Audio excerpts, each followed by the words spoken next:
نحمده ونصلی ونسلم علی رسولہ الکریم اما بعد۔ حضور علیہ الصلوۃ والسلام کے رضائی والدہ جناب حضرت حلیمہ سعدیہ سلام اللہ علیہ، آپ جب بنو سعد سے مکہ تشریف لائیں اور جب آپ نے میرے آقا کو پہلی مرتبہ دیکھا تو آپ فرماتی ہیں فَأَشْفَقْتُ أَيْ خِفْتُ أَنْ أُوقِظَهُ مِنْ نَوْمِهِ لِحُسْنِهِ وَجَمَالِهِ۔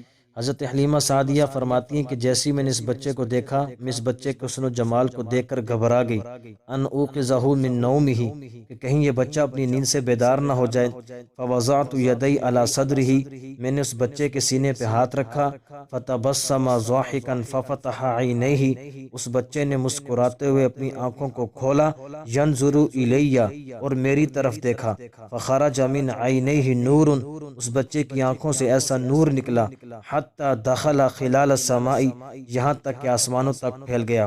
پھر سوال ہوا نبی کی رضائی والدہ جناب حضرت حلیمہ سعدیہ سلام اللہ علیہ سے کہ جب آپ میرے آقا کو مکہ سے لے کر بنو سعد میں تشریف لائیں تو وہاں پر کیا منظر تھا؟